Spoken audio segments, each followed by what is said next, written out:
Isang sisig stall na mula pa noong 1986 ay patuloy na naghahain ng Kapampangan-style sisig. Ito na ang sisigan sa Oroqueta. Sa isang lungsod na halos araw-araw ay may bagong restaurant at bagong food trend, may mga food spots pa rin nananatiling matatag sa paglipas ng panahon.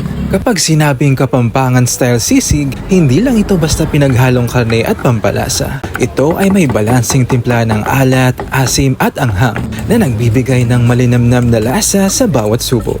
Ayun, andito na nga tayo sa sisigan sa Oroqueta, no? Grabe, no? Kapag alam ako kay Boss Harry, 40 years na to. Itong sisig na to, no? So, in-order ko nga pala yung mix. Meron tayong liempo may atay.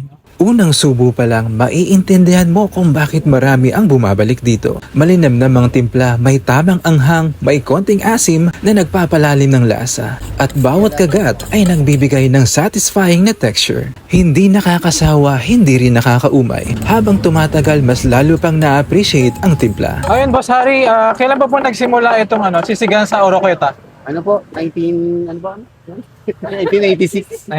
1986. 1986. Grabe, no?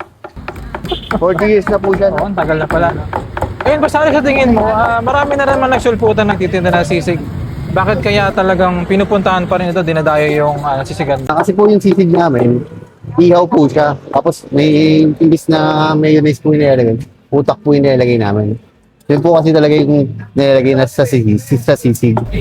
May sisig liempo, may sisig tenga po, rin kami.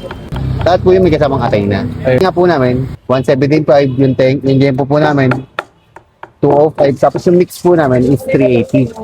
Dito lang po kami matatagpuan sa sa Oroqueta Corner, Irimillo.